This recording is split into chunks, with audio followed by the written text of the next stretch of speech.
Hey, Aaron. 69? You can stay right there. Whatever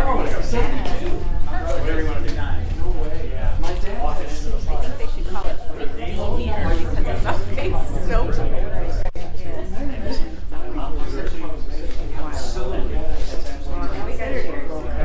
Fan of 69. 70 degrees, I thought. I know. It's always the breeze in here. It's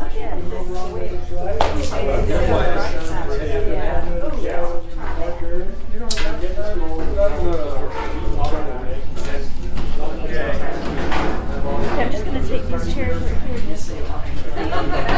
Just sit to your right. Sit there. Blocks why were you blocking? I wasn't going to go too far. One of these. Sit here.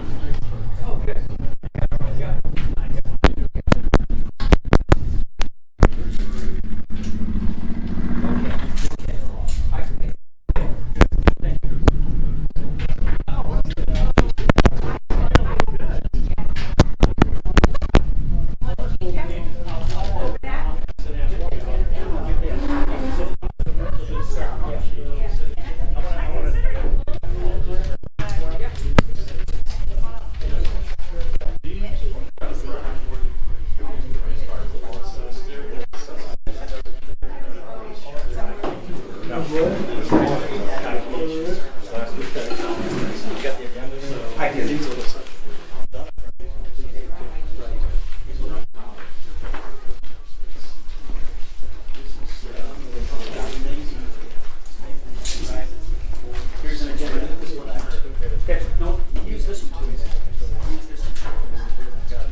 Okay, everybody get seated. I'll do a call to work. If I could, please. Thank you. Thank you for coming out as always. I know last week we were here. This is the scheduled time that we have set for the year about when our board meetings are going to happen. So, apologize for and so on. What I'd like to do first, is get a sign-up sheet going. Sign up to speak before we get to that part of anybody who would like to speak. They can sign in.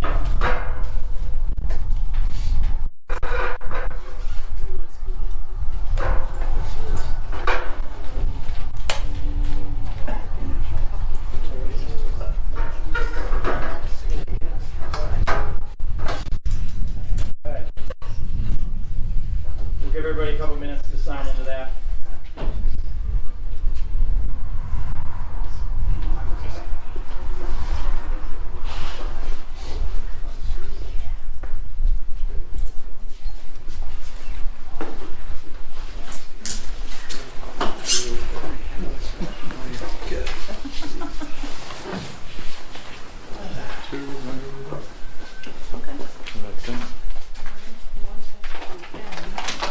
Anybody else want to speak? Danny? Wes? Sure. You in? Danny, you want me to put your name on it? Are you going to put your name on? Sure. Okay. Anybody else?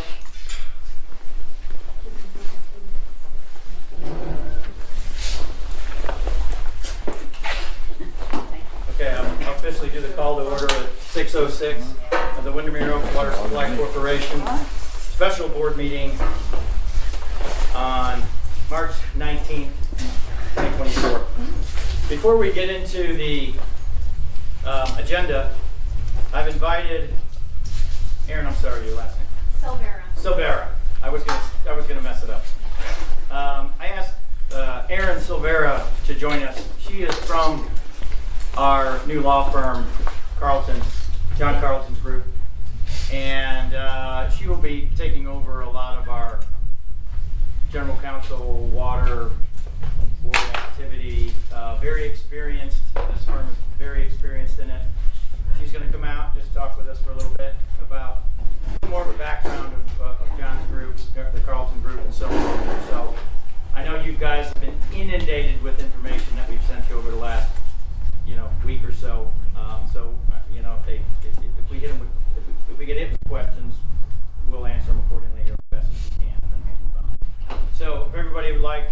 like to introduce Aaron, and I'll open it up. Thank you. Good evening. I'm Erin Silvera. I work for the Carlton Law Firm. We are a small law firm in Austin, Texas. We represent governmental entities, emergency services districts, water districts, some other types of special districts. I've been doing this for the last 20 years. I started off at TCEQ, where I practiced water rates, water utilities, and air law for the first 11 years. And then I worked for the Texas Rural Water Association, which is a trade association that represents small water supply corporations like Windermere. I practiced municipal law. After I left the organization, I practiced municipal law for about 5 years. So I have a lot of history representing governmental and quasi-governmental entities. Windermere Oaks is a private entity, but because of what the service that's provided, there are a lot of rules and laws that apply to the organization as if it were a true governmental entity. Dealing with your water rates is one of those things. John Carlton and Kelly Carlton are the partners of our firm. John and Kelly have been practicing since the late 90s, and they've only done governmental entities, water utilities, special utility districts. We represent some emergency services districts, like your local fire departments. And so, long history of working with entities like Windermere Oaks.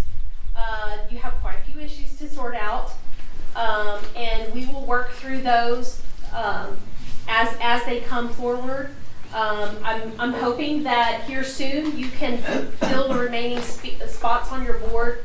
I understand that you had some members who may have been elected recently, but then chose to step down. It's really important for you to have a full board so that you have a broad spectrum of ideas and opinions and folks to do the hard work that it takes to run this kind of organization. So I'm hoping that some folks in your community, if it's not you, if you know neighbors that want to be part of this. I understand there's been a lot of contentious activity and there's been some issues here in the recent past. But I'll tell you, all of these issues are solvable, and they don't have to cost millions of dollars. That's not how my firm works. We want to find practical solutions to the issues that you have. We want to find ways to help advise the board so that you can have an efficient process, so that you can have rates that will support the infrastructure to make sure that the primary duties of Windermere Oaks can continue to function appropriately. So you have clean water, you have the wastewater service the way it needs to be without paying exorbitant rates, right? So there are a lot of bits and pieces that we're going to work through with your board here over the next few months, and then hopefully we'll be able to kind of clean up and tighten up some of the things that the previous firm left behind, and then some of your service providers may have left some things a little bit untidy, and hopefully the new folks will be able to help kind of put things back in place and get it to function where there's less controversy and you're more interested in your neighborhood barbecue than what's happening with the water system. I've received numerous emails, but John and I have received numerous emails over the last few days and week or so, so that we can try to help uptake some of the information, help get everything organized, work with whoever it is, your auditor, the folks with the IRS, the folks with the PUC, and then if need be with TCEQ or the Water Development Board if there are any funding issues. I really hope that we can be a good resource for the organization, kind of help provide some guidance where some is needed. We operate from a standpoint where if you call us, we're going to give you the guidance that you seek. We do not function in kind of an overly heavy-handed way. We do require that copies of the board agendas come to us so that we can stay on top of the issues so that things don't pop up unexpectedly. We make sure that you have all the proper documentation. Your board has that to consider and review. When it comes time for elections, we make sure that the notices are done correctly, that everyone's been notified of their opportunity to participate the way your bylaws require. So we're hoping that we can be kind of a calming force over the next year and beyond. Hopefully we can have a long relationship. Many of John's clients, I just started with the firm a little over a year ago. Many of John's clients have been with him for decades. And that's how he likes it. He's very much a peacemaker. He understands the process. We understand the laws very well. And we just want to make sure that we can kind of get you guys back on track. So if there are questions or issues or things that we can help resolve, please send them through the board because they're our primary point of contact. But we're here to do what you ask of us and to try to kind of give you some guidance and maybe some practical thoughts and ideas on how to solve some of the issues that pop up for water supply corporations in terms of how to keep funding flowing without pinching the customers, right? There are ways to do that that are pretty effective, and so it really depends on what your needs are, and we're going to work to kind of get to know those here over the next couple weeks and help sort out some of the hanging issues. Thank you for having me today. Thank you. Any questions about their group from anybody? Actually, yes. How are you doing? I'm doing well. So yeah, I believe we've actually met. Yes. So before they actually hired John before there was any input from the community. And I just, no one in this room knows this, but Jeff knows this and Renee knows it, is that John had his Lloyd Gosling moment at the PUC with Bear Creek Sud and cost the community the membership, and that placed $409,000 in loss on the same types of issues that Gosling just dragged us through. Well, I'd like to provide some clarification to kind of maybe your thought process. First of all, water appeals, rate appeals are expensive. To have a lawyer go through that process is not a cheap process. I'll tell you, in the appeals process and the water utility rate cases that I've participated in historically, for the agency, I will say 95% of them settle because they're usually about one or two issues, and that really has a lot to do with the folks who are part of your board and what decisions they make, whether they want to go the distance. If you go the distance in a water rate appeal case, it's very expensive. we know. It's very expensive.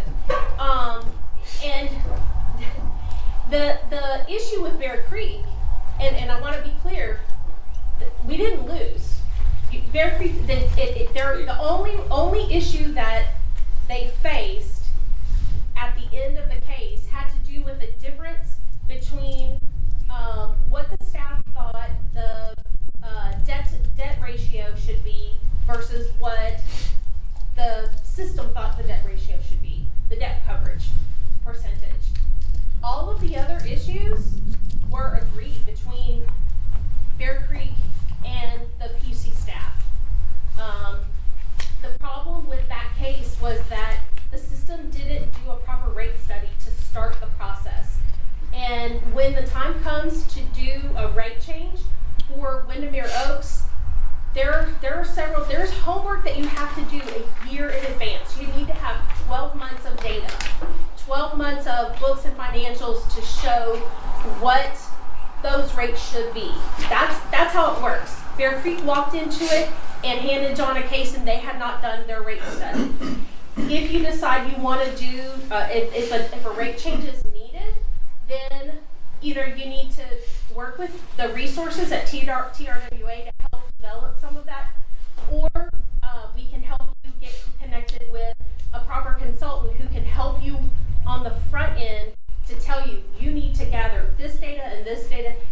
There's specific information that the PUC wants to see to have a successful, to avoid a rate challenge, right? Rate decisions can't be simply made on, well, we need X dollars, let's raise it $30 a month. That's not how it works. There's a lot that goes into it. It's more complicated than, in my opinion, it really should be, but it is the way it is. And the PUC is very lawyer driven. It's not, unlike the TCEQ, when this program was over at the TCEQ, it was driven by the staff, by the technical folks, and they were very concerned about making sure the water system ran properly and that the water was clean and that the service was proper. At the PUC, they are focused on money. That is what they do, because they are really, their big caseload has to do with electric utility rates. And so they dig into every dime of every dollar. And if you do not have your books in line, it makes the process harder, because the PUC staff themselves will submit discovery requests. They will ask for every receipt for every single thing. So when it comes time for Windermere Oaks to go through the rate change process, there are two methods to do it. You can do cash method or you can do utility method. Depending on what your books look like, not just the money side, but the historical documents that you have for all of the equipment infrastructure that goes into providing service. They want to see the original receipts for the original equipment that you used, that you installed 10, 20, 30 years ago. Depending on which route you choose to go with your rate case, you may have to, the water system may have to provide those documents. So there's some serious discussion that we'll have with the board and open to the group so that you understand what's ahead of you. Because we do not want you to go into this process unaware. The best result is to have an open dialogue about what the system has, what funds the system needs to continue to operate properly, and a discussion about what that's going to mean in terms of a change in your rates. If the current appeal pushes the rates back to 2021 and offers up refunds, and if the funds that are being collected aren't sufficient to cover the costs that your utility has over time, then the rate change process will need to, the preparation for a rate change process will need to take place. And that's an information gathering process that takes place for about a year. So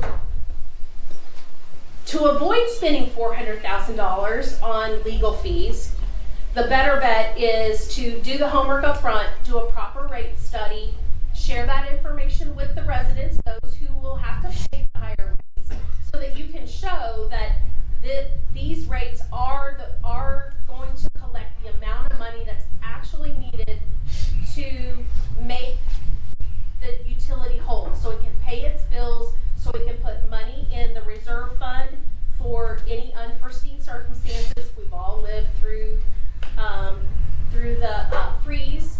Like, I live on a well and septic. Everything I had, any pipe above the ground, burst. So I went out of pocket $40,000 when we had the freeze. Water systems, I was working for a city at that time. They had major infrastructure failures that they had to deal with immediately. Luckily, they had money in their coffers in their reserve account so that they could pay for that. So having zero in the bank is a bad idea, because there will be things that they need to spend money on, but having large volumes of money in the bank is also not a responsible way to manage. So helping you guys find that sweet spot, helping you prepare and helping the board prepare the paperwork that's necessary to do a proper rate study, so that this is supposed to be member-owned, member-controlled. This is supposed to be the group, everyone.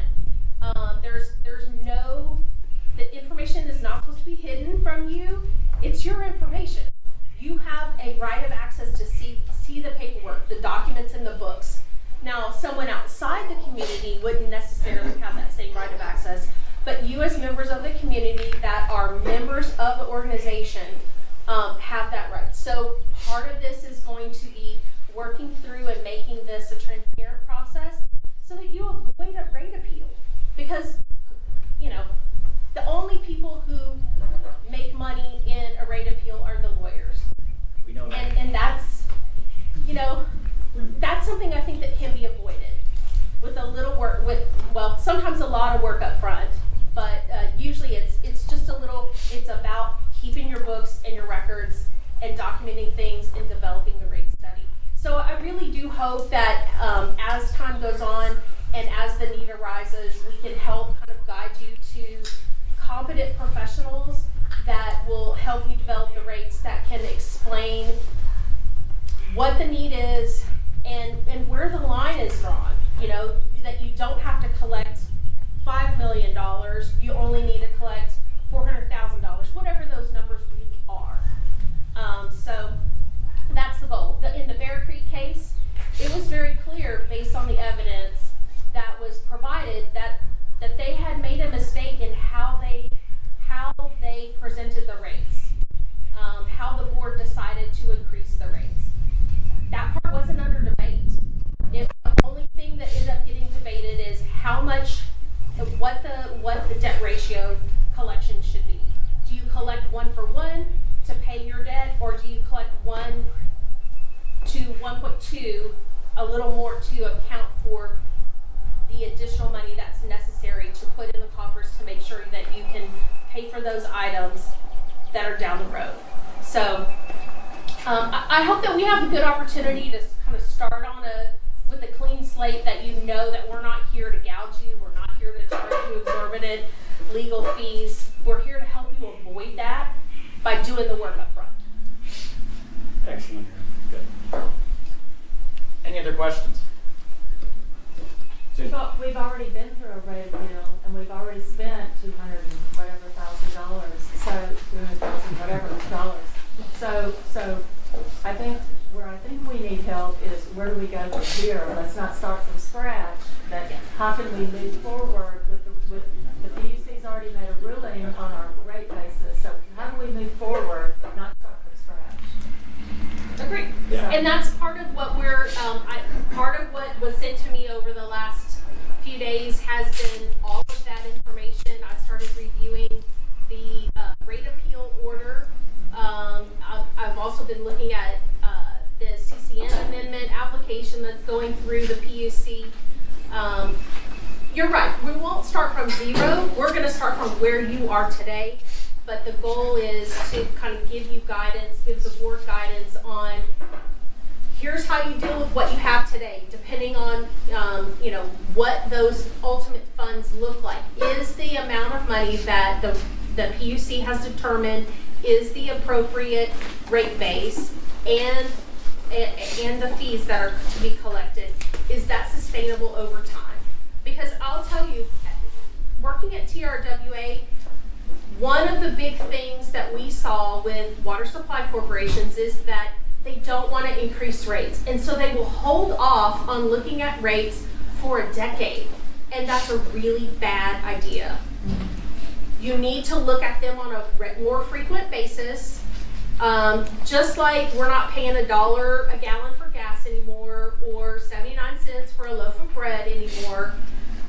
Everything increased in cost, and everything escalated pretty significantly after COVID. Now, prices are starting to normalize, but the cost of chemicals, the cost of equipment, access to equipment, access to competent professionals, that's, the prices aren't likely to go down, so you have to be forward-looking for a short period of time.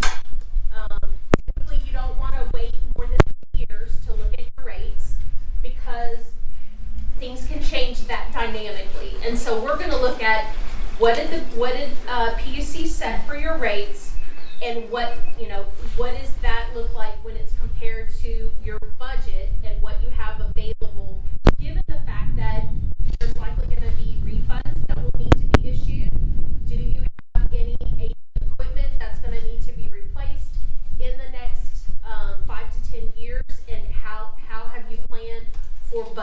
for that.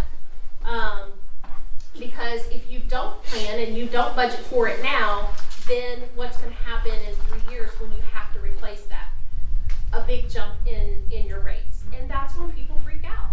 It's not an unusual circumstance. I've seen it time and time and time again. And sometimes those big jumps in rates are justified. Sometimes they're not.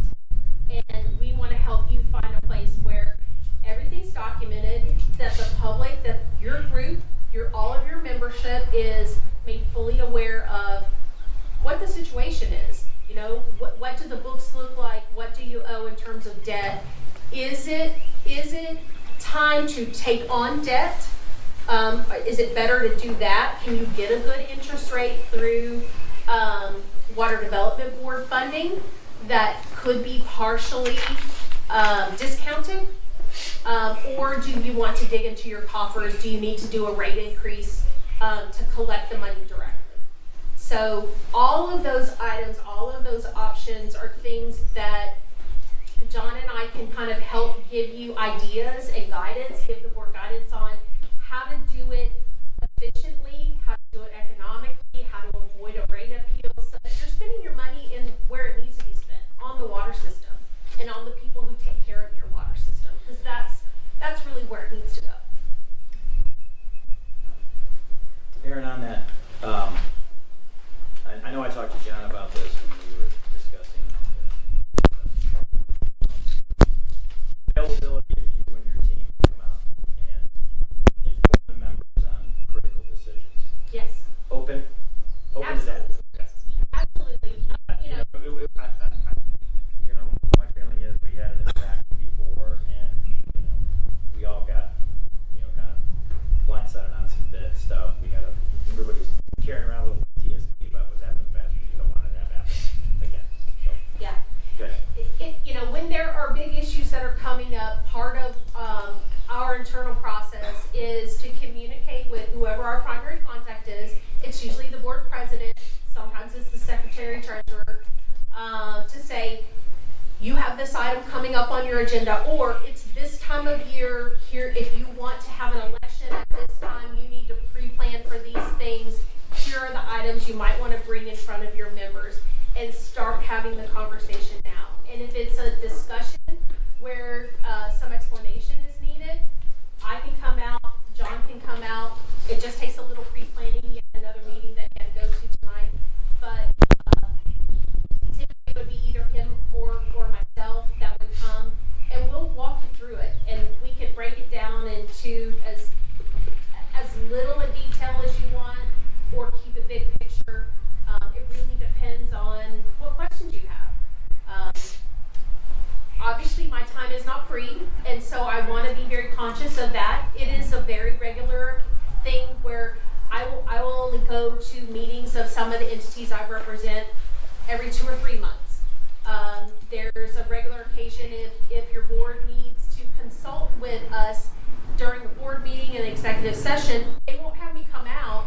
They'll call me on the phone, because that's allowed under the law, and that helps save a lot of time and money for the organization. So we try to remain flexible, but at the end of the day, we have an obligation as your attorney to give you proper advice and full and complete advice. And so we're going to do that. We're going to look at the agendas and make sure that the procedural steps are followed. At least advise you. Obviously, we can't force the board to do something, but we're going to advise the board, here are the things that need to be done. Here are the pieces that need to be posted. Here's what needs to go in the newspaper. And depending on how your board functions, either they will do it, or someone that you hire, if you have a general manager, they will do it, or if neither of those can happen, we can do it. We serve in a variety, on a variety of levels. We have some clients where they have really great administrative staff, and they do everything and they send it by us, and it takes us 15 minutes to double check anything and prepare resolutions or orders, all the way to we are the registered office for that particular entity, and we do everything. all of the administrative work. I don't, of course, do all of it. We have paralegals and legal assistants in our office who do that at a lower rate. And so we also manage our time that way, where, you know, if it doesn't take the highest of the high, we have a couple of newer attorneys that will do certain things that are very routine. And then we have our administrative staff that do other things, so that at the end of the day, the work is done professionally and competently, but it's also done economically, because, you know, this is who we serve. We understand that. Good. Thank you. Anything else from anybody? One more thing. Sure. So at the last PUC hearing that I went to, the commissioners, you know, kind of were talking about something off the agenda, and said that they thought it'd be better if small systems consolidated with larger systems. If you can make it really brief, what would be the process to become an investor-owned utility for us? So an investor-owned utility would have to buy you out, right? And there are several large investor-owned utilities in the state of Texas. I will tell you that those companies would buy out the system. They would pay for that. Any upgrades that would be needed to your system, that would get rolled into your rates as well. You would have no control. You would have it because it's selling your system to a private company, right? The difference that I see regularly when you sell to an investor-owned utility is a big jump in rates, and that's due in part to the fact that you're selling to a company who's there to make a profit. They're entitled to make a profit.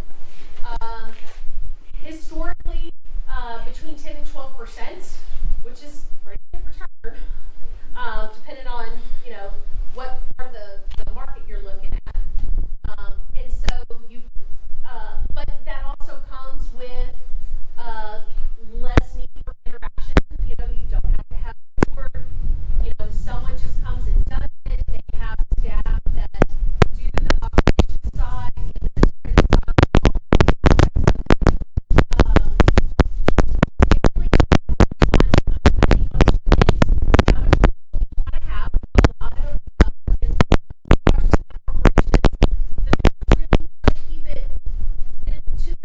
They want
we will have our bills go up because we have a failing infrastructure because we've had poor management for years.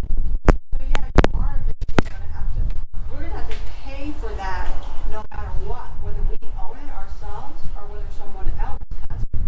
So I mean, to say that automatically, just to say, oh, our water bills are gonna go out the roof, oh, and then scare everybody. It's like we need to educate ourselves. We say that, but nobody here has ever talked to a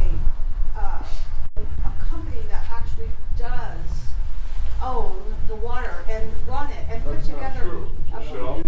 One time, I don't know They were who run brought them off. up there. They There was were a run off. couple monster-looking guys from Detroit. They had them up here to do their little dog and pony show. And then they were run off by Good, somebody. because they were too clowns. They were clowns. Well, you could sit at least listen to them. I don't remember who brought them up here, but they were clowns. Well, I mean, Michelle, that's an interesting point. I mean, we need to educate Do we want to see ourselves. something on the agenda that we find somebody to talk about it? We I don't tried know. that, somebody I'll ran leave the it up to guy you guys. off. You know, I don't know much about them, so you know, if we want to educate ourselves, send me a note. We'll put it on the agenda and see what we can do. Aaron, do you think a buyer would also want to recover quickly all of the liabilities that exist with the corporation that they assume? They're gonna look at that as part of the bottom line, and it might be a big factor in whether or not they would even wanna make an offer on your system. Exactly. That will factor into their books. They're gonna do their homework, hopefully. They'll do their homework. I mean, they're buying they're buying a company. Yes. It's just like they're buying, you know, mom and pop store down the way. That's I don't consider it mom and pop, but they're do their due diligence. The implicit point is there's a lot of liabilities. So, no. Any other questions? We can continue on. Aaron, thank you very much. I know I gave you short notice. Talked to you yesterday. I'm out here. And thank you very much.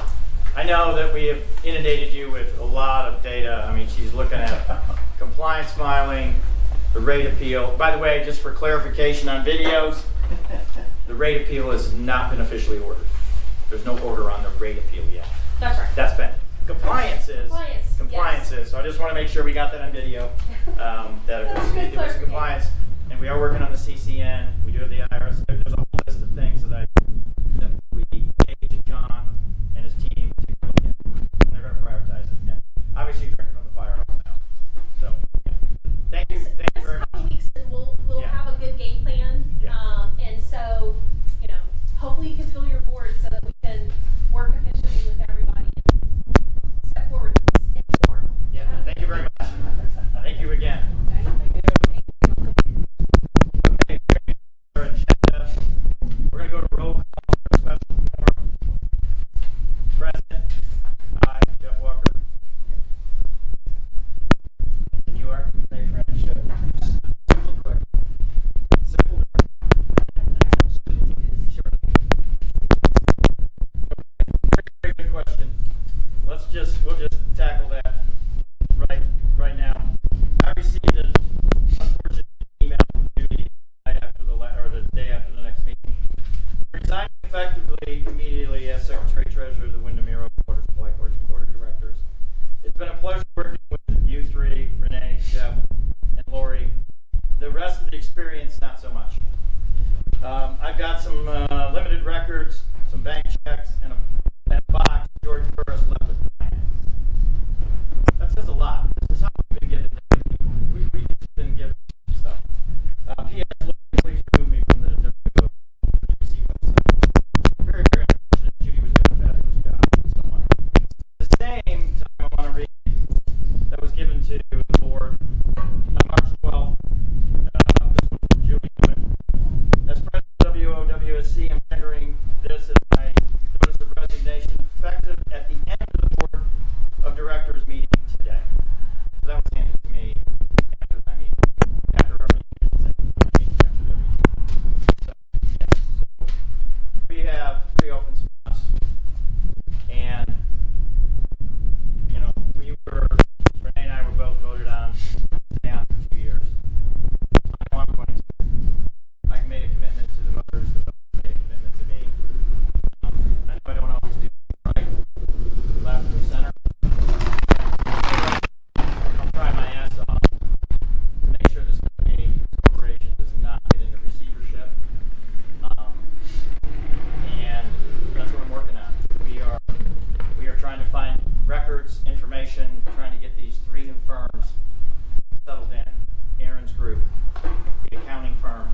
bookkeeper, and our new operator, AWR, who you mentioned at our last board meeting. So we're on a good trajectory, you know, for success. We just need some help, some guidance, and a little bit of patience in what we do. So with that, I want to take any other comments on that? About Judy, about the resignation? That was very shocking to me. I did go to her and say I pleaded with her, but anyways, on to the agenda item, deliberation and decision of action to fill a vacant position. I'd like to open it up. Anybody out there? Come on, people, help us out. We got good infrastructure. We have good things going on within the board.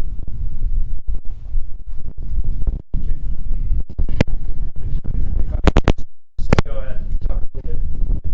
Within the bylaws, only one time and one special event can be done by the board, where the board can do anything without quorum. The quorum is fundamentally 3 out of 5. The only thing that is allowed to be done is under Article 8 in a vacancy, that in the event that there are vacant seats on the board, then the remainder of the board, and the languages state specifically, even though it may be less than a quorum, is authorized to request and to fill the vacant seats in order to be able to come back to a minimum of 3 on the board to be able to officially do the work that's required by the bylaws and to keep the business going. And so the only thing that we are authorized under the bylaws to do is to do that next. As it turns out, I'm going to pick on Steve Johnson now, which is Any other people out there? please. Yeah. Come on. Yeah. Can I ask the people why? You everybody get scared? Chicken? Yeah. What are you scared of? Well, the last board got sued personally, okay? So each of those people on the last board were sued personally, okay? And had to go to a lot of people. Any of us want to go through that? Good point. Absolutely. There's no answer for that for me. I'm here to serve the community and keep our water clean and our wastewater processed. And like Aaron said, this is a community-run water utility, and Do you feel I'd like to do you respond. feel that with Aaron's help, you're avoiding that yes. potential? I really think my view, Jeff Walker's view, my view is the 3 new players we have are going to help us a great deal. They really are. You witnessed AWR. Now they've been on board with us behind the scenes since September 15th. What? Okay, that's very nice, and they came on in an emergency situation. They did not. They did not. They did not. What happened was Corex sent a document to George saying, we're out of here in 30 days. Corex was our operator. We're out of here in 30 days. He went around, I know the 2 other players that he talked to because I talked with him as well. He went around and tried to find another player. And they ended up with it was kind of an emergency because Corex was up stakes. They were out in 45 days. I don't know, I can't remember what it was. And we didn't sign a contract with AWR until the last meeting in March. That's correct. So they were working without a contract in good faith. No. They were working under George Burris' company. Yeah, they were under George Burris' company until. There were 3 arrangements on contracts. One of them was with George Burris. Yep. He made that because he's the water management. The next activity, when in fact that we activated a temporary contract, and the temporary contract was January 13th of 2024 until March 1st or until the last board meeting. Yes. so they Yes. did operate on. Yes. And then the final meeting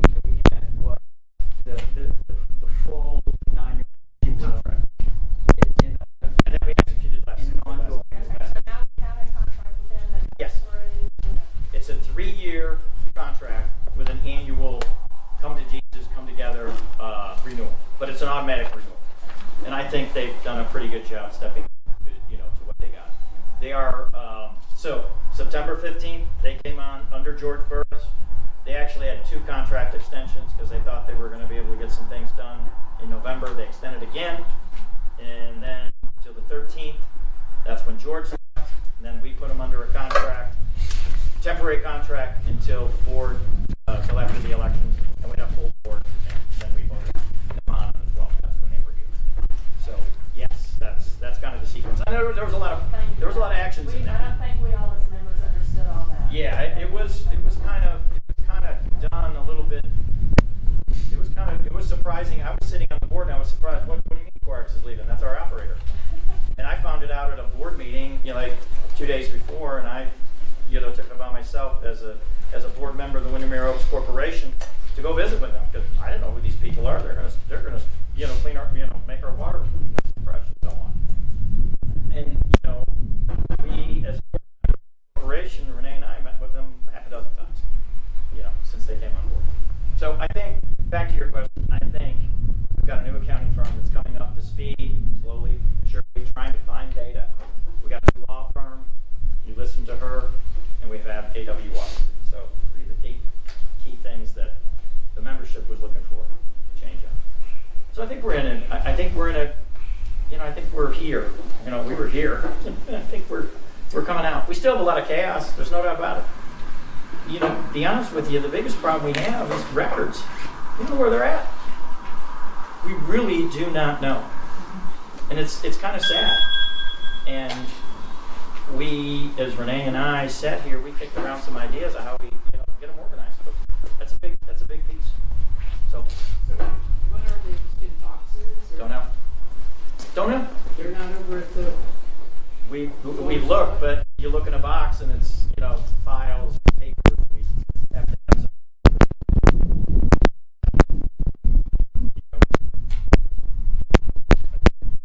We figure that out. Five cabinets and a bunch of folders and a bunch of tabs. Go over there paper by paper and sort it there. This one goes here, this one goes there. It's unfortunate. Judy, there was 2 boxes. There was a box of checks that was left right over there, right in the shed. 2-inch thick of checks. Bank checks. We got wind of it. We went over there. We got them shredded. Went to the bank. Immediately. That's what we're facing. It's unfortunate, but we will get through it. People who've done turnaround companies, there's many people in the audience, when you walk into a place, it's bad. But you always figure it out. So in regards to those records, so who's going to answer that IRS letter? Very good point. Let's talk about that, since it's on the table. Well, it's due tomorrow, the 20th. Well, And then there's a meeting April 1st. Yep. And so if you say there's no records, who's going to answer it, and where are they going to get the records to answer this IRS? You want to take it? Yeah. Go ahead. He's talking. I'm glad that several of you have read the letter. And again, it causes a person to blanch Well, in a it's nothing situation. to fool around with. The requirement that in that letter is for contact to be made to the IRS agent. It's actually a gentleman named by last name Romero out of Florida, and the original request was for up to a week here. Starting on April 1st. On Friday afternoon at about 2:30, I got a call from Mr. Romero myself.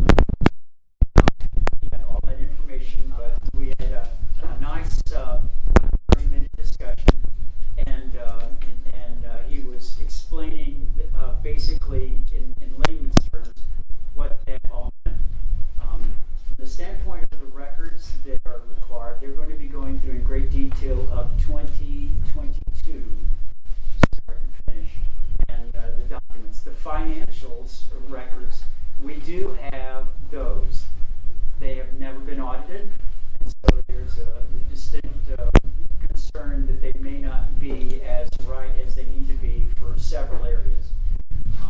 Ironically, when Jeff and I were put onto the board that first week of after April the 15th, I went to the Norton and Salinas CPAs in Marble Falls with Alan Hicks, which is great, and we recorded the discussion.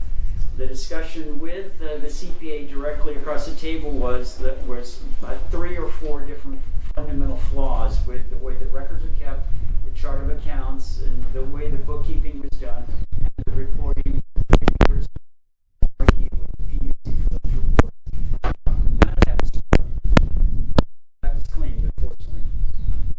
So that is a factor that Mr. Romero will and must take into consideration. And the primary contact in order to do that, those discussions, is going to be through either an officer of the board, as required, and right now we have one officer of the board. A substitute for that can be any person that the board designates as power of attorney or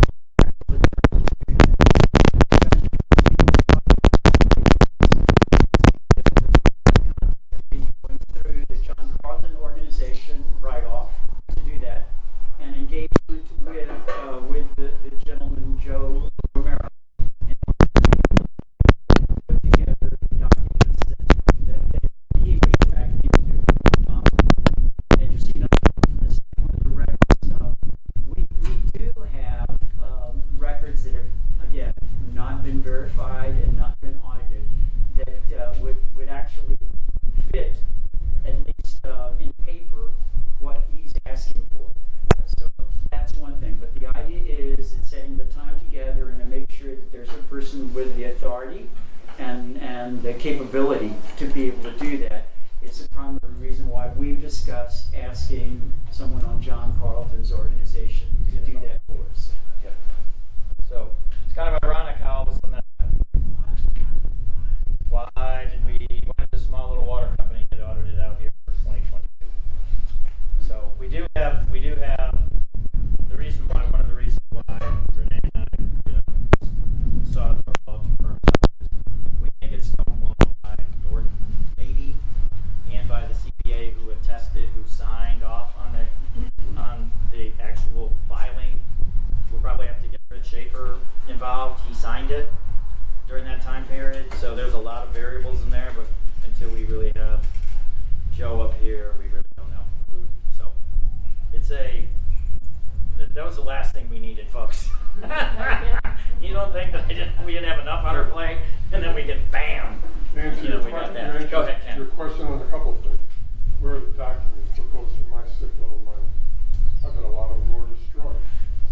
And how did the IRS turn on the WASP? Somebody dropped it down. Yep. Simple as that. Somebody Yep. dropped it down. Wrote them a letter, called a friend, Yeah.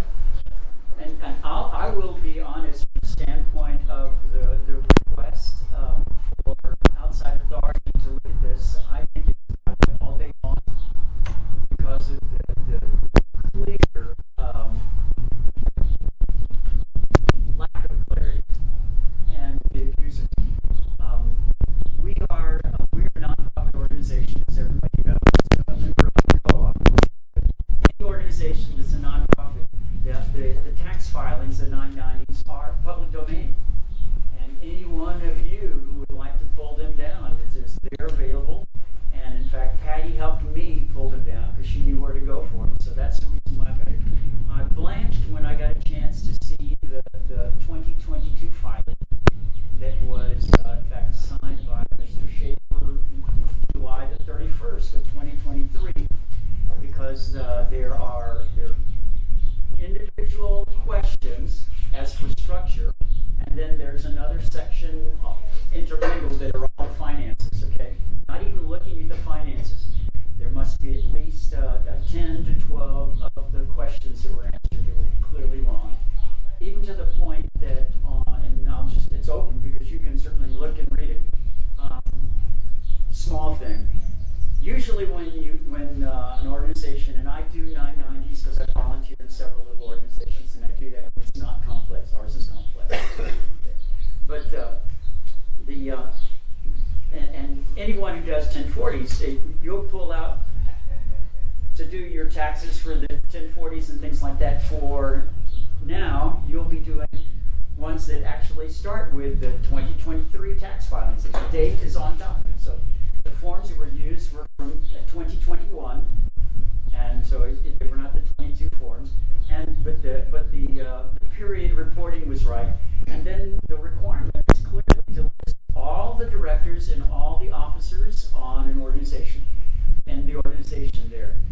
As it turns out, a lot of people don't understand, but the fact is that in any organization, the board of directors actually ranks the officers.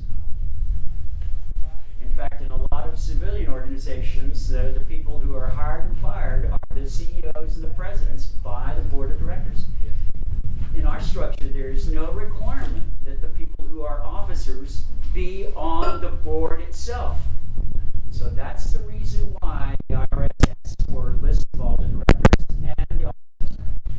The list only included 3 individuals, and they were people who were officers in 2023, not even the officers from 2022.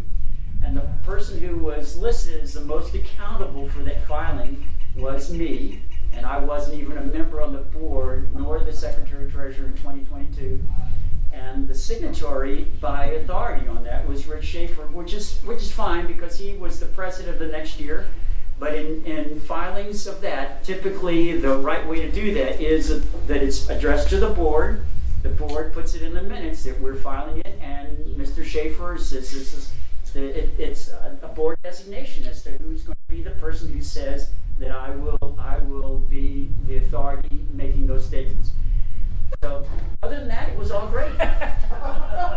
Okay, one note on that, one conspiracy theory I'm going to put to bed right now. I did not get the IRS letter 2 weeks before anybody else did. It was written to the office address, Lori got it, and sent it the next day out to the board members. So any of those conspiracy theories that you're seeing around here, running around, I did not get that. Why would I get it? I wasn't even, But the questions you're asking are absolutely valid, and what we wanted to do was make sure, and we'd already addressed this, even if we wouldn't have somebody as great as Steve Johnson to come up and as it turns out, exactly, temporary. There is no requirement for anyone to be on the board for tenure or long term, things like that. It could be a matter of even 2 or 3 hours, which is great. And absolutely valid all day long. Valid all day long. And so what I'd like to do, if at all possible, so that since we were making this, is it really should have been, as item number 3 was deliberation and requesting Steve, if you would, to join us. And the idea is kudos, yes, seriously, from the standpoint that Steve joining the table up here allows us to go to a quorum, which is 3, and the decisions and the discussions that we're doing are largely administrative tonight.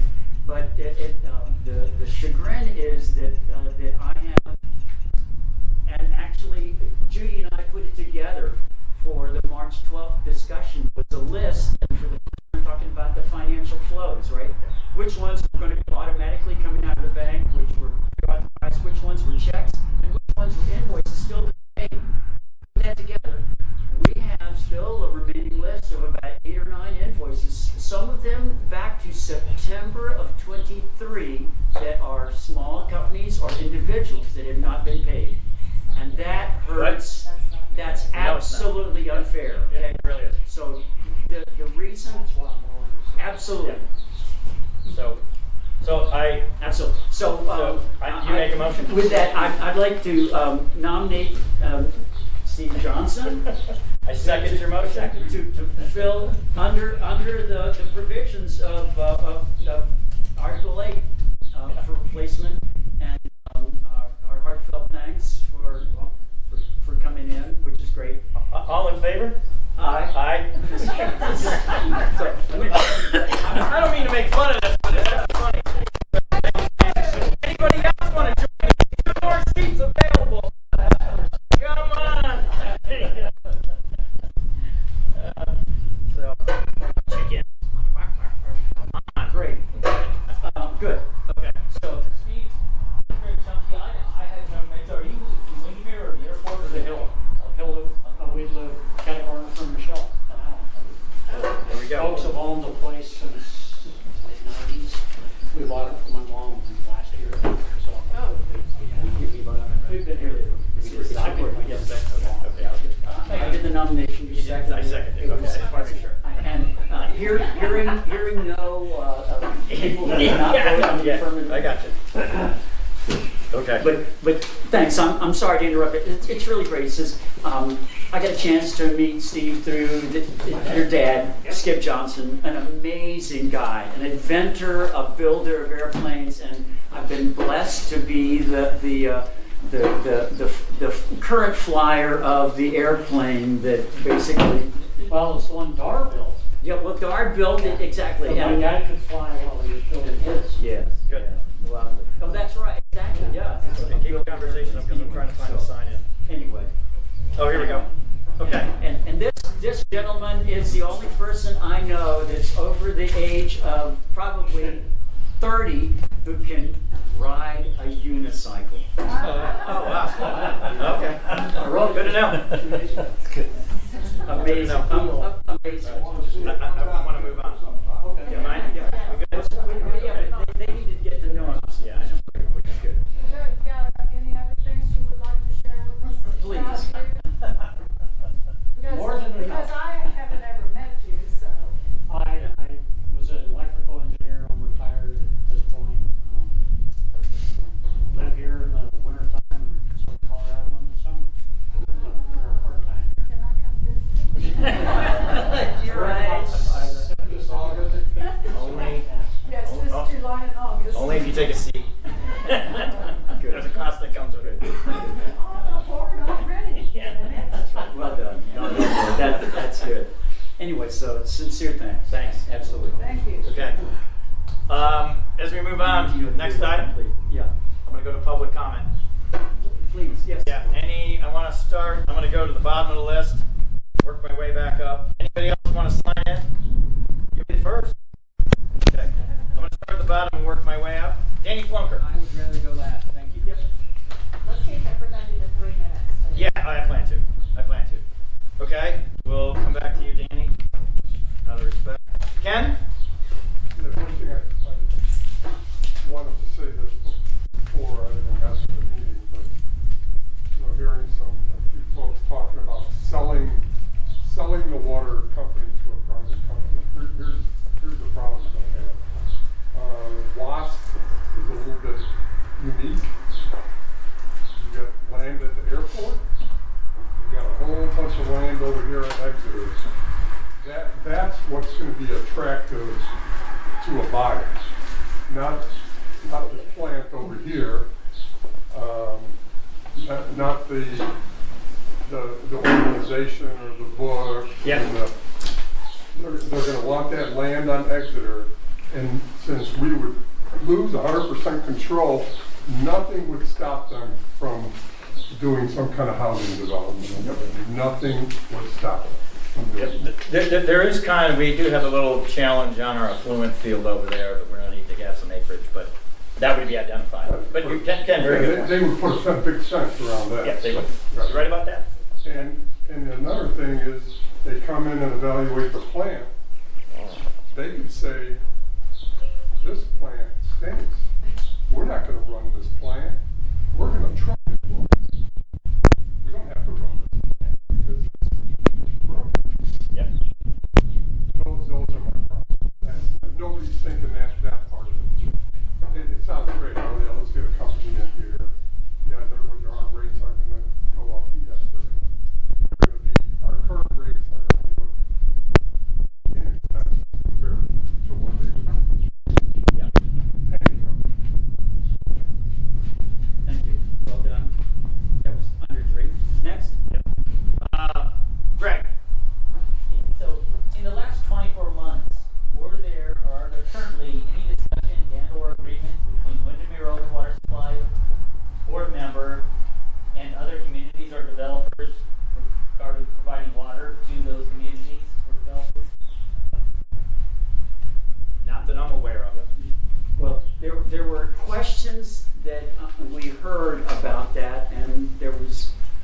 loud questions, but it was never disclosed, unfortunately, and our impression is that George had been having those kind of discussions, and we don't have no idea who else would have joined them.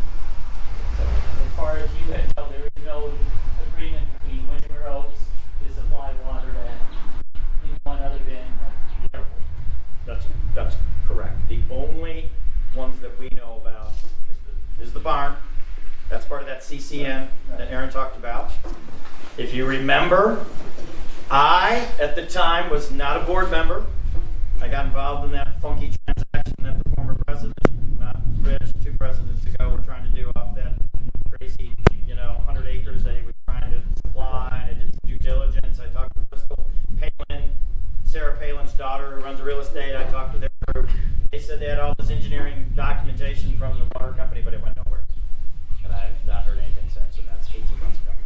So, to answer your question, I don't know of anybody. I don't know if you know of anybody, except what I know about now. So, okay, good question. Good question, Rick. Susan. Okay, I have a couple of questions. One, I understand that the board budgeted $160,000 for legal fees for this year. I'd like to understand, I think the members need to understand how that's broken out and what are we paying for in that $160,000. You want to handle that now, or you want to wait? Well, we'll be talking about the budget.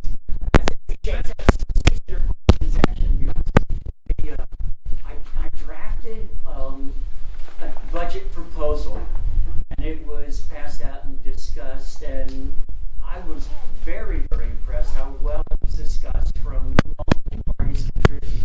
So based on those contributions, I've done another, because the budget was never voted on, it was never approved.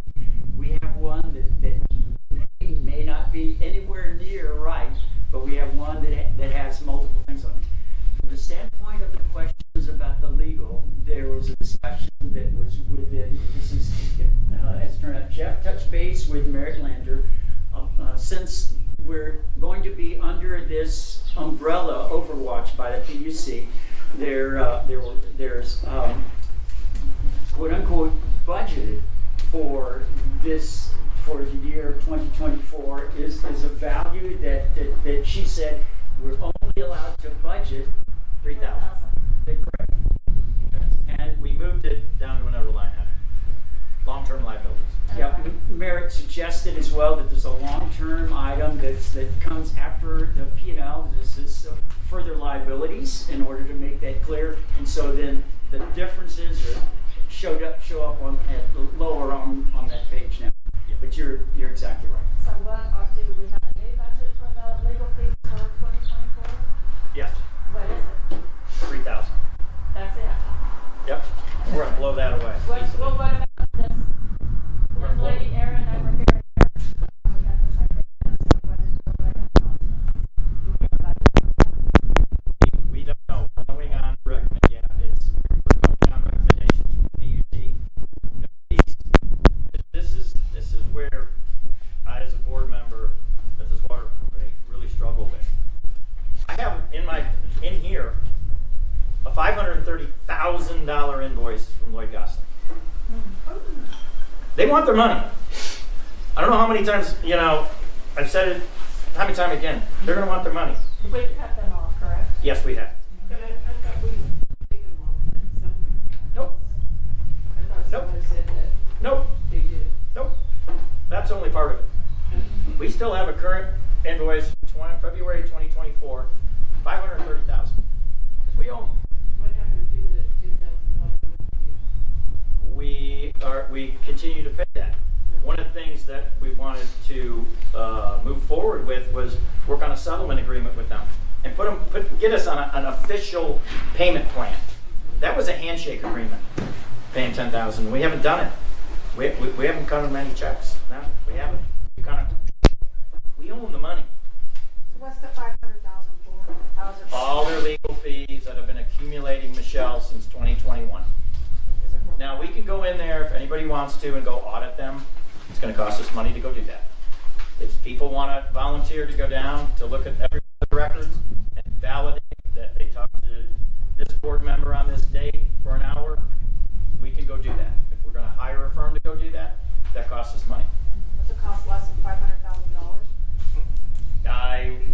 probably say it would cost us close to $100,000. Still on paying the 500. Yeah, it's gonna cost us $100,000 on top of what we owe them. Yeah, are we gonna find anything? You guys are gonna find anything. Are they gonna have a witness on the board that's gonna back them up and say they approved that expense? Exactly. They're gonna go to a former board member and go, did you take a phone call or have a meeting with us on this particular date and what's an hour long? Yes. Boom. Okay. That legal bill is fine. That transaction's fine. That's how those things work. Yes, they were there. Yeah. Exactly. We're in a rock and a hard place on this. I wish I had a better answer, but I don't. If you look at their engagement agreement that we signed, the water company, not me, not Renee, but the board signed at the time in 2021 for the rate appeal, it clearly states there's no payment plan. There was a retainer of $10,000. That obviously got blown out of the water. And it says in the engagement agreement, payable upon receipt of invoice. That's our engagement agreement. People should read it. I tried to pass it out to people, and it's a tough nut. And they're gonna want to start getting paid. Now, going back to Susan's question, how do we pay it? I've talked to Merritt about it, and PUC is not going to get involved with that. That is a transaction. That's a contract between WSC and a legal firm. They don't get involved in any of that. They don't do any squabbles about you should own the Windermere Water Supply Corporation should only have to pay you X amount of dollars. No, they're just not. And I've had discussions with those guys, and they're fixing to do something because we haven't given them any money. And we approved it. Not we as a company, we as the corporation, I'm speaking of we approved it back then. So look at those engagement agreements. It's really bad. It's really bad. Well, okay, that leads me to my second question. Did I get cover my 3 minutes? No, yeah, you go ahead. Okay, my other question is about the clarifier because back in 2020, the board took out a loan for $680,000 and they allotted $300,000 of that for a new clarifier. And I've got meeting minutes from the last years that we've had these meetings. And they bought a tank in 2022. They put the new tank over here. They said they were going to plumb that new tank, and then they were going to move water to that new tank, and then the old tank they were going to set up as the clarifier. Okay, and then they found somebody that they could get some used equipment from to save us a lot of money. And then that's the last we heard, and that was in September of 2022. So I think we should understand where are we at with the clarifier, because we've been told by 2 water companies now that we are in desperate need of a new water clarifier. Yep. So where are we at with all that? Okay, I will address that. So one of the things I was looking for was last summer was an operational audit. But we don't know that solution came up. Was it a good one, bad one, or indifferent? That was presented to us by our own operator. Turn a water tank into a clarifier, 2 different apparatuses. We do have a contract that's suspended. Another conspiracy theory that I'm going to settle right now. The board approved a firm to come in, Oztech Sandblasting and Coating, to come in and sandblast the inside of that water storage tank. Sandblasting and coating. It was $38,000 contract. We have paid $7,000 of it. It's suspended right now. He's not doing anything. We have spoken with him because the solution is not what our operator, AWR, and their engineers think is the best one. They have looked at it. They were like, when I brought them that idea in one of my meetings, they thought that was crazy. You cannot take a water tank and make it into a clarifier. You're going to spend money, you're going to waste money on it. And the board went ahead and approved it, but none of the work started. I don't know why. George was running that project. I don't know why. We finally got a hold of the guy 3 or 4 weeks ago. He said, no, I'm just sitting here waiting for you guys to tell me what to do. We paid him $7 out of $38,000. So one of the things that AWR is looking at in this operational audit would be, tell us about our infrastructure. Tell us about it, because how I got this idea was Renee and I were over there in August,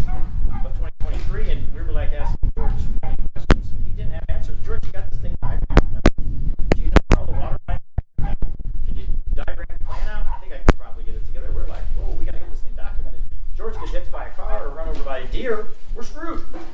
You know, I'm like, that's the bad position to be in because, you know, I've been in those situations where you got to document. So that's why I push for this operational audit. It's expensive. AWR is going to work on it. They have an engineer that would put together a 1, 3, and 5-year plan for the corporation. And, you know, going back to the IOU type of company, they would love to see that because they're going to go, okay, we see where this is, we see where it's at, we see what you need in infrastructure-wise, and they will come back with an audit. That's why that project to turn the water tank into a clarifier is temporary. I know it's not canceled, according to some conspiracy theories that are online. Suspend mode until we get a better answer from a professional engineer, a PE engineer in the water district. And Hal Landon talked about it at the last meeting, and we're trying to work that through. Right, so do we have an idea of when they're gonna come back with the 3 and 5-year plan? Well, we first have got to get a proposal from us, and I should have that from Hal this week. I pinged him again today. He's working on it. He's got another engineer, but that's going to have to go in front of a board because it is an expenditure. My personal recommendation as a board member here would be to take the funds to sandblast that thing, get the operational audit because it gives us the roadmap for 3 to 5 years, as Hal and Tammy talked about at the last meeting. And when do Hang on a second. Still Susan's time here. Hang on. Okay. Go ahead. So I'm just trying to nail you down for like, what are we looking at in time frame for getting all that stuff done? So The audit, if approved, would take 90 days, 3 months. And then we'd have a full report and everybody can look at it. Okay. What time frames and estimated costs. Wouldn't that be great? And what they would do is they prioritize and they would go, you need this pump replaced because it's bad. Yeah, when does this 90 days start? As soon as they get the proposal and as soon as it's approved by the board.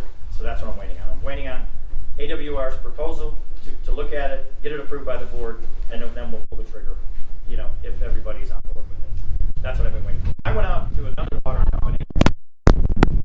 I'm trying to, yeah, I'm doing the best I can, relying on other people to do that stuff. I also went to Performance Water Management, Professional Water Management out of Dripping Springs, asked them the same questions in the fall, early fall, September, October timeframe. They told me the same thing. You're taking a water tank and making it into a clarifier? You can't do that. Yeah, I didn't know either. I don't know anything. Trust me, I'm a custom home builder. You know, I don't develop water systems. I'm not a developer. Came in here last week and they started talking about y'all need a new clarifier. I was like, well, haven't we already been through this? Yeah. Isn't that already in the plans and it's about Yeah. that? Nope. Everything started. Everything started. So what we pay We paid him to start, and he's got all the material in his warehouse. I know. Stupid. I didn't vote for that. I did see a pickup earlier today with 2 pallets of sand on there. So I want you to look over. I'll look over there. Yeah, he might have delivered it, but he's not supposed to start until he had an okay from me. Thank you for that. That's a good question though, is what's the state of our current clarifier? It's functional. It's functional, but for how long? That's what AWR is working on. And where is that? It's inside the plant. Yeah, it's that funky thing you walk in the plants, behind the plant, it's over to the left. Yeah, should take a tour. One of the things I always wanted is to have the meeting over there and everybody, and somebody explain all this stuff. That would be amazing. Yeah, I'm with you, Susan, because that's what I wanted George to do that one day. We couldn't get him to do it. You know, yeah, it'd be great to have the water board meeting over there. And look at all these pumps. This is what you guys do. This is what you're paying for. It'd be awesome. I know. Allowable to have all of us bumpkins in. Yes. Bring your own chairs. We can sit out in the driveway and we can go around. Yes. I'm telling you. No, you can't. Michael, what's interesting, we can do it without a constable there. Point. Okay. Any other questions on Susan? Okay. I know there's a lot of unknowns, but this all just came to light. If you have questions outside of this, email them to Renee and I will try to find the answers. Wait for the board. Okay. Oh, look at. Thank you. Anybody else? Need a blanket? It's a little chilly out here. We're trying to move through the agenda. Last item, last speaker. I got 2 more. Danny, can you go? Thank you. Yeah, I'm good. I'm good, thank you. Wes? Yes. Feel a setup coming.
Jay a little bit about it, and he and I were discussing some things. Put together just a quick spreadsheet that Jay hasn't participated in yet. But I'd like to get his input into it. And I'd like to present you guys with it. Just a quick idea. This opportunity is not going to be here forever. That if anybody in this group is already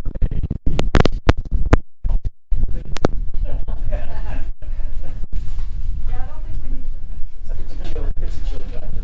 this group is already under a contract in a due diligence period with Friendship Homes to buy the acres that she has in there. And if they would like to buy the water lines behind it as well. And if they don't buy hers and she develops herself, or somebody else buys her land from her to develop, it can landlock the water company's properties. And it can be very detrimental to the cost. And so the key point is, if the deal can be worked with them now, that for one, is there an interest in the water company? And then second, just start negotiations with them to find out what are we. We try to put together, and Jay is not going to help, put together a price range. And he looked through this price range I've already developed. There's not many comps to look at. There are some properties for sale around, and I've taken those properties, including lots that are for sale inside the airport and other properties, and I've listed those comps. And so a lot of this needs to be confidential because of what's going on. They want it to remain confidential. They are not a party who's associated with the airport or, Windermere Air Park. They're just a new company that it's aviation related, and they want to set up an operation. And so one thing I would, just like to say, to try to intrigue everybody's minds, there's a lot of variables in how to come up with a price. And I'll just depend, and the board depend heavily on Jay. And he can do this, but he's also got a conflict of interest. That's his business. So there's a certain amount that you can offer, maybe structures, but not prices. Jay can explain that further later. But I'm just going to tell you that variables of having of land, it doesn't have a front-end road, it doesn't have a road access to it. From what I've done, subject to lots of criticism, ranges from about 854,000 to $1 million. That's a lot. Even the lowest number is more than I think anybody has ever thought of in the past. Because here Patty made a comment last week that there needs to be some TCEQ remediation things going on. Gosh, if anybody thought that land was valued, they'd have done that many years ago. Nothing's been done. So we need somebody to move forward with that, find out are there problems, what kind of remediation needs to be done. I disagree with the comment that Patty said, where she said that we shouldn't even think about selling it until all these things are done. I totally disagree with that from a business perspective. As long as we declare the current conditions, disclosure, the issue. then We can. a buyer can take on that, or it can be factored into the pricing and adjusted out later. A lot of things can be done. Then it's started. If there's an interest, does the water company have a future need for the product? If not, is there an interest to sell it? And if we're talking about pricing ranges at, $854,000 to $1 million, it's a lot. It's a lot of variables. Susan, we got a new clarifier. Yeah. So a lot of lawyers. Does that take a vote by the members? No, I know. Does that take a vote by the board? No, That's the board? Yeah, so I'd like to give you guys this worksheet. I sent you it's on an Excel spreadsheet. I gave Jay has a copy of it. So what I'd like to see going forward is my opinion on it was on the real estate committee, and I don't know if that's still the case or not. I don't know.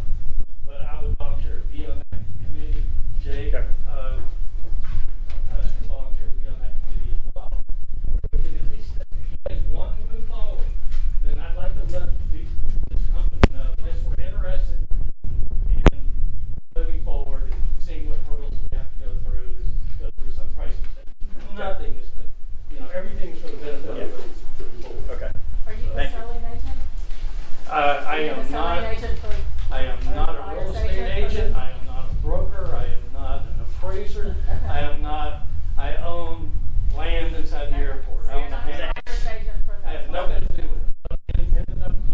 My background is business and other things, and I have nothing to do with it. I have no conflict, and I would declare a conflict of interest.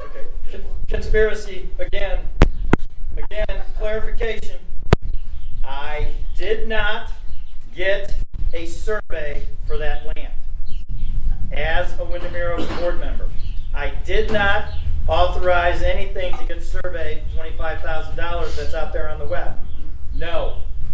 Only thing that I did on a recommendation was to call Heritage Title. They did what is known as a pre-sale deed. They look at all the deed records. That's all I've got. I pass it over to Patty Flunker and to other people to look at. So only thing that I have done on that 6 acres is done a deed search with Heritage Title. It's called a pre-sale buy. They do it all the time. And commercial and residential. All that comes back is here's everything about that property. All the trash and deeds and so on. And that's There's no a very survey. important thing to have done as well, because it's very confusing to go. I spent a lot of time on Barney County's website to find out who owns different pieces. Yeah. And for one, let's identify the piece. What is the acreage of it? What values does Barney County already have? And then how can we come up with some kind of comp prices to benefit the water company owner? There's 3 parcels we own. There's 3 physical parcels. 2 of them are under the same property ID, and then there's a 3rd one. It And they're not accumulates even up. adjacent, as I said. Yeah, it's a hodgepodge of over there. So anyway, identifying the exact acreage, so that heritage thing is a valuable element to finding out exactly which piece of land is it, how many acres is it we're talking about. And you have to convey that to the potential buyer as well. And if the membership remembers, we talked about this in a fall meeting, and the board said we'll go over and do some investigating because we don't even know what we own over here. I was starting because it's right behind me. I was just starting on that thing, and I was going to go tell her, what do we own over here? We have no idea. I can look in this file box that I happen to pick up at the water company, and it has some deeds in there, but it's a long list. Hand it over to a title company, and they'll tell you everything about it. For free. For free. If you look up on tax in Burke County, it will list everything that We own, yes, yeah, it does, but there's small parcels here, there's a little parcel here, there's a couple of parcels right down Exeter. There's small ones, but we need a full portfolio. We need to understand what our holdings It's are. confusing too, because it currently says, as of yesterday, it says that there's a 0.55 acre tract owned by the water company that comes off of Piper Lane, and it's identified as a 50-foot easement, taxiway easement is the way they identify it on the Barney County's website. And it says the water company owns it. But I've heard from even Renee, I've heard from multiple others that say no. Bill Ernest bought it, and then Dana Martin bought it from Bill Ernest. Yeah, it's all over. All while they were on the board of It's all crazy. directors. It's And crazy. so, but I tell you, as of yesterday, Barney County shows that it still belongs to, Windermere Oaks, and that's a valuable piece Yes. of this deal Yeah, that Friendship Homes is trying to do with this investment company right now. right. So we've got some things cleared up. If number one, does the water company have any future interest in the land? If no, then are they willing to sell it? And then, given that, there needs to be a group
there's no minutes posted on the website. How can I get a copy of those? That's one. And then at the last meeting, we discussed that I'm on the credentials committee, and supposedly there was all kinds of action taking place, and I wasn't involved in any of that. So I wanted to have the correspondence that was going back and forth between whoever, because it wasn't me. And then the correspondence for the bylaw committee and all the documentation with the red line version of the change in the bylaws that you want to change in May. I believe that in order to vote on that, the membership has to know what the changes are going to be. That's correct. Not just a yes or no. That's how we got in trouble. The bylaws in 2018, when the membership voted yes or no on changes and they never saw them. We don't want to go there again. Nope. Do we? So if I could get a copy of the red line next couple of days, that'd be great. And then the draft minutes. I think would be good. Okay. We have several of those on the agenda items, so hopefully we'll get to. Is that it? Yeah, that's it. Cool. Okay. Moving on. Deliberation and discussion of the following. Any other questions, comments? Let's, first one, I want to kind of, speed this up. Everybody's getting cold. It's getting dark out here. Consideration and take action on the corporate 24-24 budget update, which was this budget. I did not have anything that, from this, Renee? Yeah.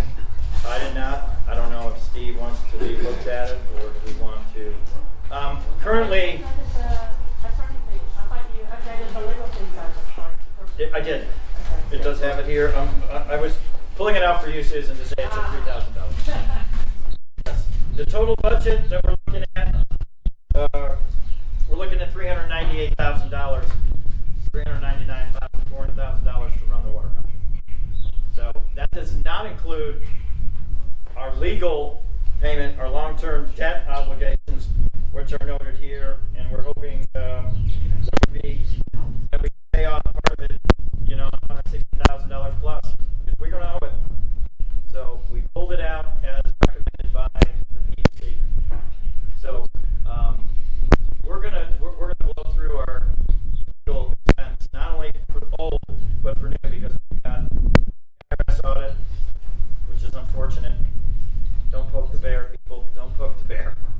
IRS is the bear. We got the compliance filing that needs to be taken care of this year and going forward, as well as the expansion, what they call the CCM, which is really sad because that should have actually been done in 2022. What is that?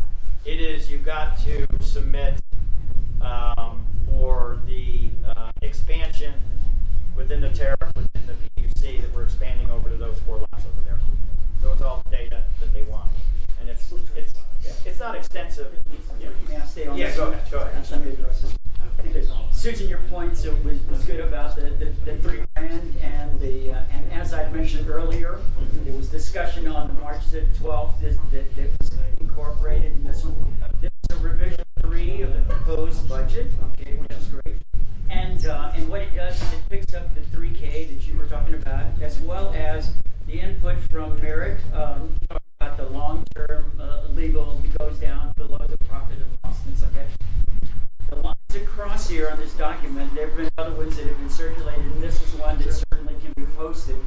It's an assessment basically from what happened in 22, the actuals, well, actually budget, actuals, 23, budget, actuals, and then based on that, with input, it's what we've got for the budget on 24. Again, this is hopefully a smart swag, okay? But my proposal is that the revision 3, which is dated 3/19, if you on your document? Yeah, no, I've got it here. Thank you. Yes. Revision 3 of be the the proposed budget for 2024, knowing that we're going to have difficulties.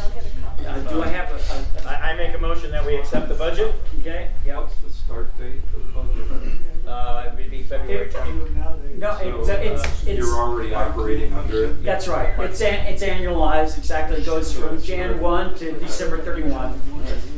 Do y'all post Thank you. that on the website, or how can we get a copy, look at the? This will be published. This will be posted. On the website? Yeah, exactly. And That was the proposed, that was our proposed budget. We all sat back, the board sat and went through revision line item by line item. And then we made, this is revision 3, but we think it's the final one. yeah, So I made a motion. good. I'll Steve, second. second, it's, Yeah. okay. Any discussion? No, I think we're good. I think we discussed it. Now on the board, We're chattering. all in favor? Good. Aye. Aye. Great. And Good. the Budget comment is good. This will be posted, okay, so that people can look at it. Again, it's hopefully a smart way. Okay, discussion on invoice and disbursement approval that we have here. These are the open invoices that That's right. we did not get to the last meeting. In the March the 12th, I don't know if you, quite a few of you caught the fact that Judy and I collaborated and put together a one-page document to try to save tons and tons of paper. And this is something that's, again, it's just a working document. 3 zones, ACHs, the automatic stuff, the stuff that's in zone 1, zone 2 were the checks that had been made prior to this meeting, and zone 3 are the discussions of the invoices that need to be paid that are outstanding. Those are the ones that individually, the board, did I give you one? Okay, good, thank you. That the board needs to discuss and to make those decisions as we're going. Did I give you one? I did not. Sorry. So these are the old ones that we didn't get to? No, that's correct, the zone 3. On those, and I'll just read them quickly. This is the point of embarrassment on these things for so long. USA, Blue Book is a firm that provides chemicals. From September the 29th to 23, it's 378. Again, we can go through this. I propose it. You guys can read through that. Yeah, Is there let's anything just- to question on them? Otherwise, I would propose that we, with the exceptions of the last 2. The last 2 in the list are showing invoices that have been sent to us that the board can make a decision either not to. The one on line 39 is the ordinance. $800 tab invoice on that they dated it the first 1/19/24, but George has been paid completely for that already, so we're not going to. My suggestion is not to pay that. Yeah. And Deloitte Gosling at $534,396. I think we need to suspend that. That's correct. We're not going to pay that. They What is the plan for that? I mean, are we gonna dispute it, or what are we gonna do? I don't know. You guys tell me that. We presented a plan. I think a roulette wheel would be a great way to solve that. Susan, I mean, it's. would you be willing to go through them? Because I went through them, and they're double and triple billing, and it's just jumps out at you. Somebody needs to go through them. Well, did anybody go through them with them and say, why are we being double billed for this, or are we double billed for that? Oh, I don't know. I'm just saying. I went through them, and it just jumps out at you. I think Shapley was asked that question, and he said that nobody had any question. Ever gone through them? Nope. I mean, this invoice that we have is 2.5 years old. It's been reoccurring. And it just got to us. I mean, this is things that we're going to have to face it. Now, one of the things you could do instead of spending money on an audit is go negotiate a number with them and say, hey, you got $530,000 here. How about, $478. How about, X amount of dollars, and we'll put you on a payment plan. I mean, we don't have the money. You know, how are you gonna, we're in a bad negotiation position on this. Bad. I'd really suggest trying to find some errors in it first and then negotiate with them. I would like to follow up. Dan, if you've done the looking at that, there's multiple hours. Is there an open offering from members here that would want to, in a small group, put together, work with some coffee, and review that stuff to make the list? Because it's clear that there is abuse. I think a handful of ladies. Woo. Wow, woo. I went through it, and I've highlighted it. I sent it to Renee before. Like I said, it jumps out at you. Talk about this issue, and then 4 lines down, it's the same issue, charged again, over and over and over and over. But that doesn't mean it's the same date and time. It is the same date and time. Like I said, it jumps out at you. I'll be glad to do that as well. Okay, what do you guys need? Every invoice, I need every invoices. detail? Okay, I will send a note up. Will you guys who have the guts, gumption, time, and How many people are- work together on that, or How many people are volunteer? We got Wes and Danny. Anybody else? Susan? No ladies? As Danny? Yeah, Susan. I don't know anything about her. Like I said, it jumps out at you. You can't miss it. Okay. I'd like to make a motion that you, Time and from my personal project management stuff, on things like this, a big gaggle, a kumbaya crew doesn't work. It needs to be a small, tight crew that can actually get that together. So I'd like to make a motion that you guys, that Wes the two and of you Dan. guys, that be authorized I with second a full that. packet of invoices to be able to go through that. Exactly. I will, as a board member, assist, Okay. because we probably need a board member on there, so I can contact the law department. Are the invoices available for copying? I'll be for it tonight. Find out. And it's based upon all invoices? We're gonna get $500-something thousand. Okay, that was my next question. You want all invoices, or you want the 530? They have to be gone through. Okay. Okay. Good. Okay. Can I ask Sure. one question with that? Is there a chain of custody required for this? All those things you don't lose it. The copy. As a matter of fact, there's a chain of custody within the engagement agreement, but yeah, that we don't well, since it's our intellectual property, it's their billing, but it's an invoice to us. I'm just thinking on the other end of this, where you say, like, you get that? Yeah. What do you mean? I don't What extra things show up, extra information that, Oh, yeah. I don't know. I'm curious. Do we face it? Anybody who's gone through this from a legal standpoint? Okay. So we've got a motion. Ryan's in. I get a second. Ryan's saying he wants to do it. Call for the Oh, vote. yeah, call for the vote on this? I approve. Okay. I will get with you guys early as the end of the week, hopefully. Good. As soon as they respond. Is it electronic? I will probably ask for that, and then we'll just have to sit in a printer and let it go nuts. So, when you guys go look at these bills, just a little bit of inside baseball for you. You could be working on a very large project, and you could be 2 hours here, interrupted with a different client matter, or you're going to lunch or whatever, and you end up doing it in increments during the course of the day. That's 2 hours here, 1 hour there. It's all the same day. The bar and best practices, you're not supposed to block bill. You can't just sit there and total up, total time you spent for the day, and put it all as one entry. You have to account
Okay, good.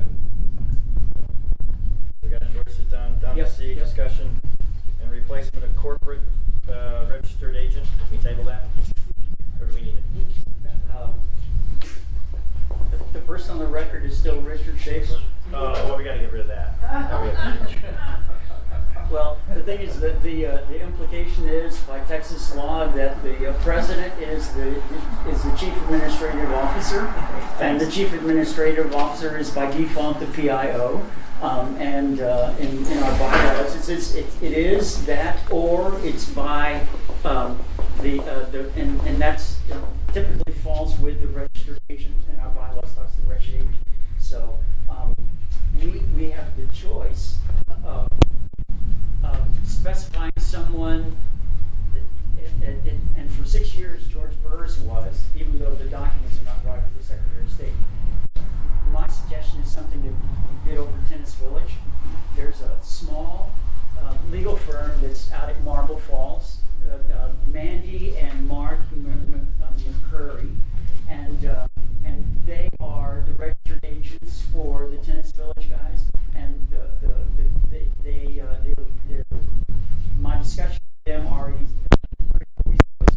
that the only cost is their time in order to fill out the documents, and then they charge time if there's any kind of a request. So typically it's like a retainer. Those guys are a bargain. Can we just do the same thing with Eric Group, Johnson? We certainly can. We can ask. Okay, that's good. Good. Yeah, exactly. We'll table it. I'll discuss. Yeah, well, let's take action to get Rich off of it. He should be, or no. Well, the decision needs to be by the board as to what the replacement So we need is. to replace it. Exactly. So we'll table it and then discuss it with Carlton. Okay. Can I suggest too that on the airport board of directors, we have an independent third party who is our registered agent that costs us $125 a year, notwithstanding time for a lot of requests. Okay. But, Exactly, and that's Not very expensive. reasonable. The McCurry crew is a bargain as well, very similar, and it's a third party official with an office, and they know how to handle it. yeah, it's supposed to be an office, not a PO box. That's Right. correct. It must be an office. Okay. Next one, discussion and decide concerning legal suggestions for an interim DIA plan, action plan. Can I table that until Griffith Davison comes back with their plan? Agreed. Okay. Yep. Good. Yep. Table the next meeting. And Steve, any discussions on these tables that make sense, right? So that's unanimous, good. Okay. Item E, discussion and decision on appointment of Assistant Secretary Treasurer Agent, as defined by the bylaws. Yeah. The original resolution that put 3 people on the board was, and the agenda was not clear from the standpoint of the assistant secretary. Our bylaws talks about having assistant secretary treasurer, and I will volunteer or ask to be in that role as an. I was going to nominate you. Wait, and the language is very specific. It's assistant secretary treasurer agent. Right. Okay. There is no requirement in the bylaws that individual be a director. That individual can be a volunteer member as well, but it needs to have a resolution and authorization by the president and an attest in order for whoever that individual is to be put on the First United to be able to write checks and things like that. And I'm hoping that with this authorization, I'll be able to get these bills paid tomorrow. I second your nomination, your self-nominating as Assistant Secretary Treasurer. Any discussion from the board? All in favor? Aye. Good. And Welcome back. I abstain. So There's already that document. Thank you. Yeah, exactly. Yeah. If you I'll would, take care of it. go ahead, sign it or. Okay. I will. Okay, I'll well, give it to you. and it needs an attest. Yeah, I will. Good. Okay. F, action to update the signature resolution for First United Bank. I guess you'll take care of that, Mr. Assistant Secretary Treasurer. Yeah. Okay. Yeah, well, we did both of them at the same time. Right. That document Got is, Determination of replacement individuals for the Credential Committee. great. Okay? I think Danny is our sole Credential Committee person, correct? Yeah, well, exactly, yeah. And the thing is, it's sort of crazy there. Either way, so we do need, are there individuals, there should be, in the past, by the bylaws and the way that the election stuff has been done, the secretary treasurer is the supervisor. Right. Another You're on member of the that. board could be, and at least one member of the. Any volunteers and membership for the Credential Committee? This oversees our elections. Do paperwork Oh. and fill out. Nope, stop right there. You're raising his hand. I don't know if you're swatting or what. I just woke up. What did I do? Yeah. I don't know if you're swatting his hand went up. Scott Miller, so there. Exactly. Take him. Great. Feel free to take anybody. Done deal, great. Okay, thank you, Scott. So on the Credentials Committee is Danny Flunker, Scott Miller, and Renee French, Assistant Secretary Treasurer. Yep. Okay, that's a mouthful. Okay. Contract, valuation votes, RMB bookkeeping. This is our bookkeeping. Wait. Oh, sorry. There was a motion to do that? Do what? Did we take a vote? Oh, no, I'm sorry. I missed that. No, Sorry. you're making the Yeah, motion? I'm making the motion to vote that Mr. Scott Miller and you Yep. and Danny Flunker be on the Commercials Committee. Yes, Second? good. Yes. All in favor? Aye. Aye. Yeah. Great. Voted. Great. Contract valuation notes, validation notes for the bookkeeper. We talked about this at the last meeting. Carry over. I do believe that's item H. Oh, yes. Yes. So it's just a procedural. That's correct. To authorize. I make a motion that we accept MBB as our new accounting firm and bookkeeper for our audit and everything. Do I hear a second? Yep. Second. Any discussion? No, they've been good. I'm gonna grab that. Good. All in favor? Good. All in favor? Aye. Good. Good. Okay. Finalize the vote and procedures for meeting. Can we table that until the end? You mind? Yeah. Okay. Yeah. We're cruising through. Set dates, time, and location of the next board meeting. I thought we did that. I thought we have it all planned out. But the 18th of May is, but we need one in every month. Yeah, every month. It was the second Tuesday, right? No, it's the third Tuesday of every month. No. One of those dates was gonna be at A Saturday. December, right? Right. That was a Saturday. Every quarter was a Saturday. The 18th is a Saturday, and so that we could have working sessions leading into that. We're So gonna have two here and then one at the Spicewood Center. Every That's quarter. Spicewood Center, right? Right, every quarter. It's the Saturday. the 18th is a Saturday. Yes. So the April 18th. is not on Saturday. Okay. No, May the 18th is a Saturday. The April one is one like this. And typically we were looking at the Tuesday of April. Well, this one is the third Tuesday. We want to stay. Oh yeah, wanna do that? Here we go. Might have been the 16th, April 19th. 19th. There we go. Good. Love it. That's the third Tuesday, isn't it? Isn't that the third Tuesday? Yeah, I think it's always the third Tuesday. of every Yeah. month. Well, why do we have it on a Thursday? Brian, how did you get that? I thought it was your website. Oh.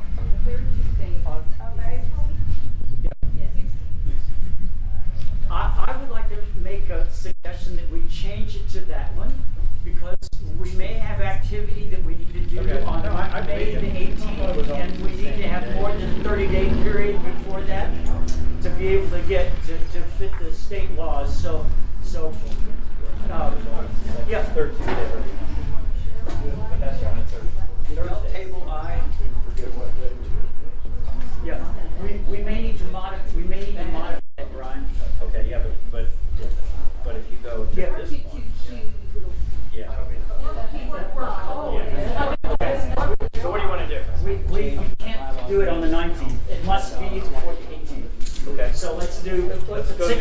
16th is next, good. April the 16th. April the 16th is the next one, great. And I will tell Lori to update the Great, website. do the update. Okay. Discuss and. Did y'all table I? Say again? Is I table? Just till the end. We just moved it to the end. Hang on. It's coming. It's coming. We're on J. We got that. K. Discuss and make decisions concerning the PUC and IRS items to include compliance actions and expenses. We did hear from our attorneys about they plan to have a plan in place. Be ready for the next board meeting about how they're going to address all this. From our fire hose folks, throwing that IRS audit at them. Well, our earlier discussion talked about the IRS activities and such, so the idea from us should be for the open discussion is that motion should be made if we're going to engage or get on Carlton's crew potentially to be the front men to be able to do that kind of stuff. I'll make a motion that could be handled that. I certainly do not want No, it has to be handled by them. Yeah, because they're going to have to carry the hammer to the IRS stuff down. Yeah. So I second your motion to let Carlson come back with us with their game plan, and we'll discuss it at the April 16th meeting.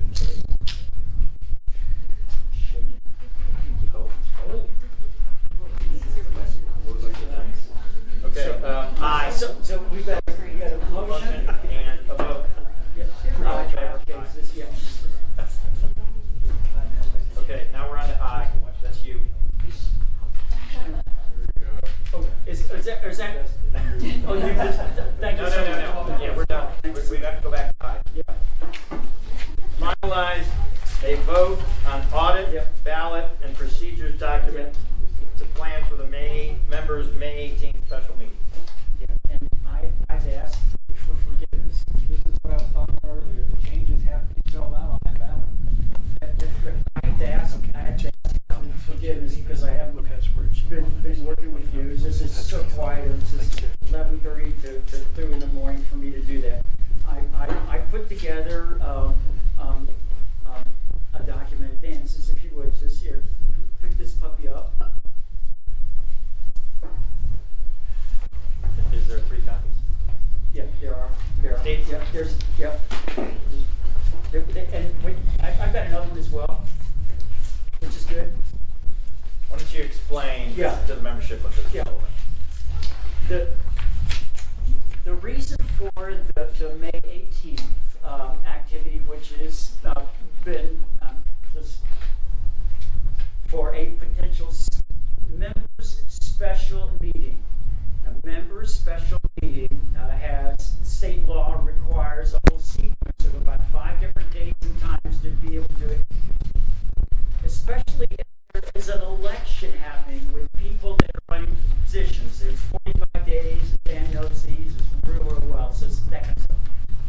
The proposal is, and I've been on the phone basically just talking with Scott a little bit about the overall thinking of there, because the PUC has mandated that we have to clean up our bylaws, which are just nothing but walking atrocities, and that's polite. In fact, the part of the walking atrocities, the PUC identified with a laundry list of multiple violations that are going against Chapter 67 Water Supply Law, as well as Chapter 22, which is Business Code for Nonprofits. Multiple violations there. And the bylaws must be fixed by the state organization and by the charter for this organization. The bylaws for the administrative stuff can be amended by the board of directors. The law and our bylaws says clearly that if there is anything that directly impacts the members, that the membership itself must vote on each and every one of those amendments. For instance, the one that stopped the problem in the bylaws that kept the membership from doing the removal vote to be able to remove based on the petition that Patty and the crew put together and things like that. The bad language in the bylaws unfortunately stood. It could have been contested in a very, very long legal battle, but the easiest way is to fix it by the membership rather than go through 3 or 4 years of legal court stuff. Right. And so the proposal is that there are 3 areas that the members should be asked specifically, do they accept or not? And those 3 are, interesting enough, in November of last year, in a fit of whatever, I drafted out a petition for those 3 amendments. Those 3 amendments, and they were partially circulated. First one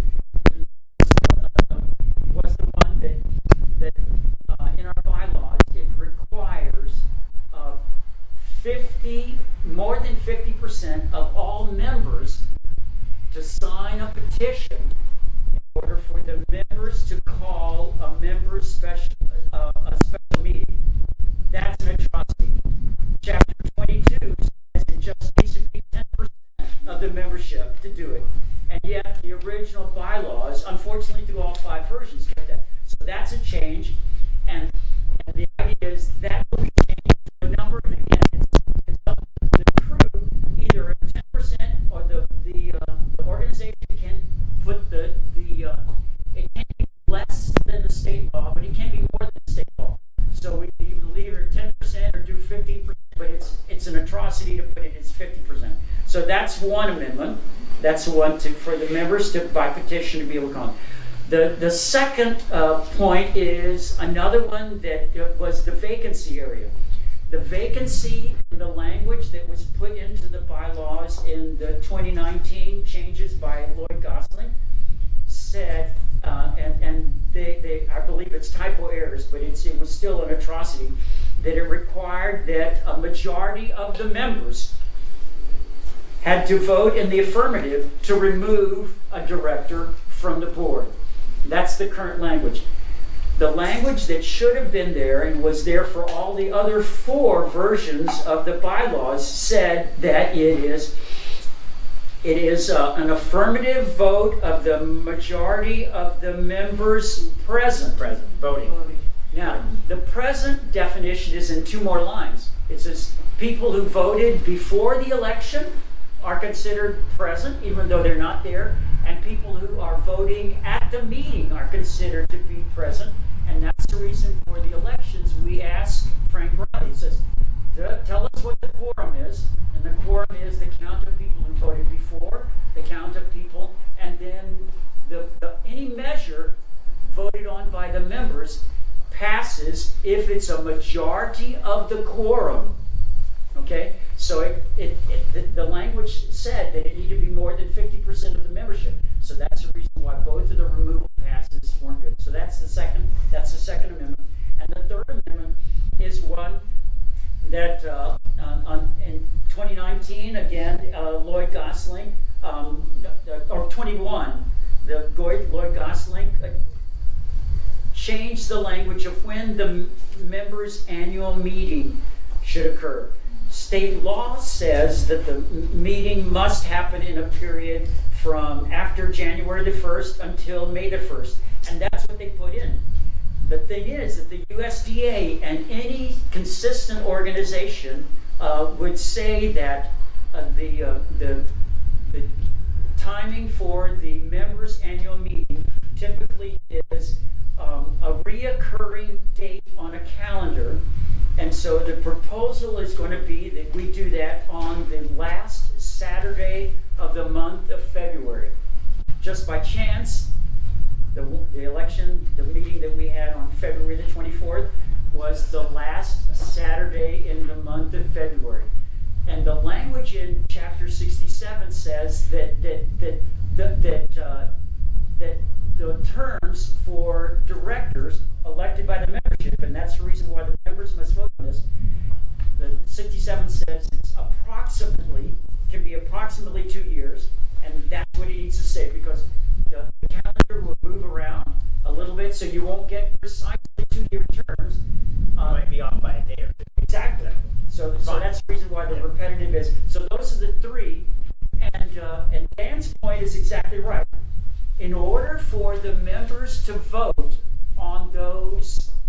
the amendments, the packet that must go in the mail no later than 30 days before the members' special or annual meeting must include clarification as to specifically what is being voted on, whether it's an individual for a position or whether it's amendments. And so that's very clear.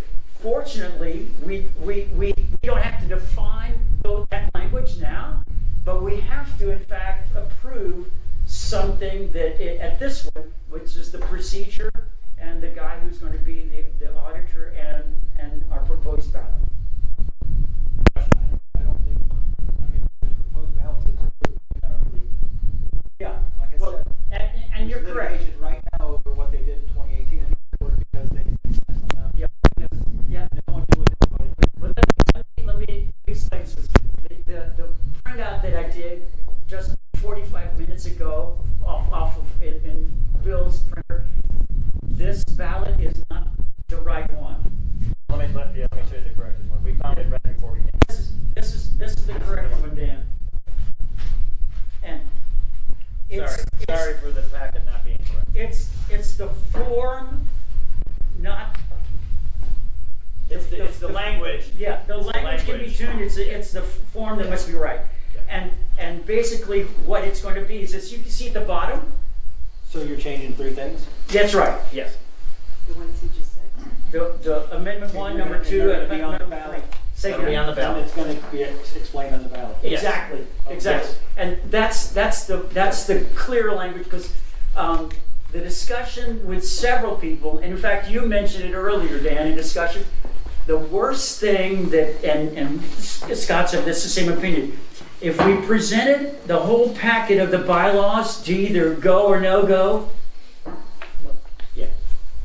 Yeah. Won't happen. Okay. So, Renee. and Renee. Steve reads it as well, and you've only been on the Yeah. board now for what?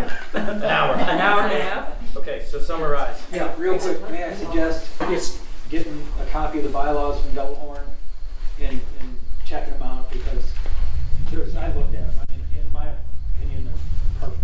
There's a good? Yeah. Excellent. Okay. Okay. It's good to know. Thank you. Exactly. So what do you want to, what do you want on this? You want us to? The proposal is that this document, Yep. as written, and it's Yep. basically it's the mechanics, the procedure needs to be voted on and approved by the board. That's number 1. Specifically, the ballot or the form of the ballot needs to be voted on and approved by the board, and that's That was the one that we were working on right before we came. That's right, and that's the going one to in be Danny's hand. that's going to be the Anybody wanna see individual that? votes on each one of the 3. Would anybody like to see this? Yep. Thank you. Good. And the third part that needs to be voted on is there's a requirement by state law that an amendment, an independent voter or ballot administrator or auditor, all Yeah. those terms. That's Frank. That Frank is good. Needs to be approved by the board. Yes. In order to make sure that we don't have the tomfoolery of Yeah. George Burris playing with ballots, We get it. which is We get it. exactly. Is there a timeline on that for the approval? Yeah, the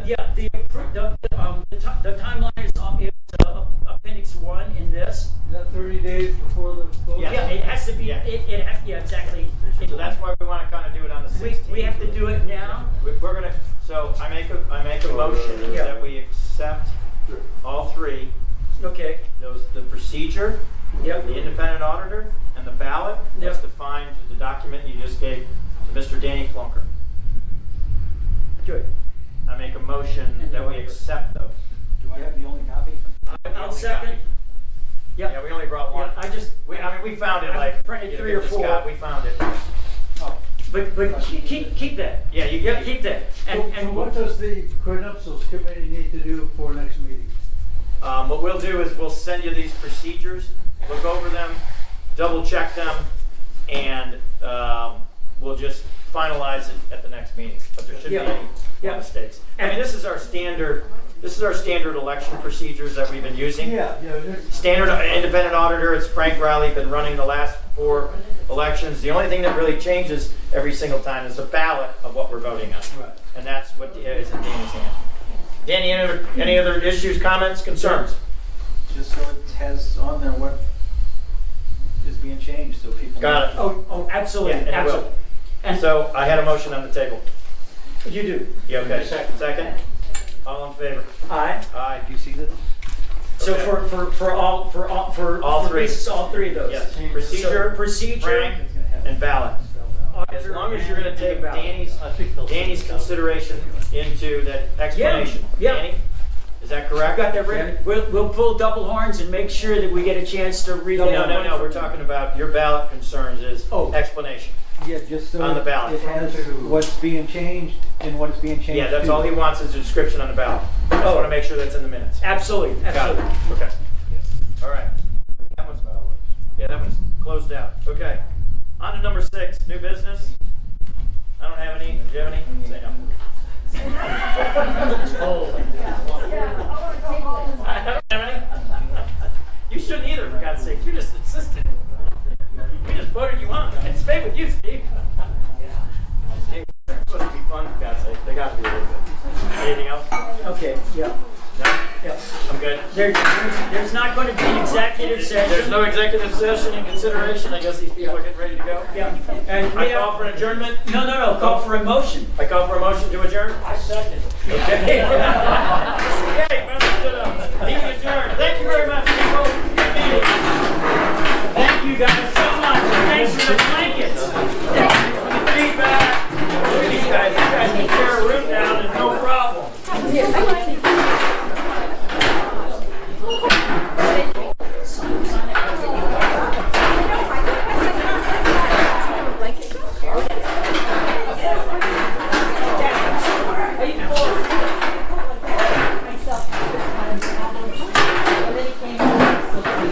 I'm gonna put on.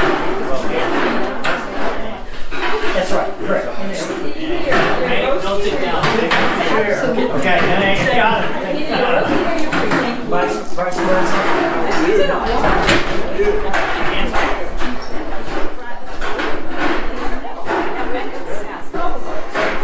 It's a London phone.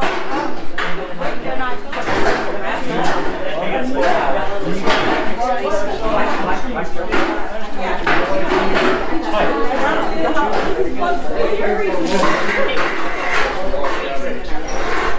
But the last meeting, you know, the wind was wind.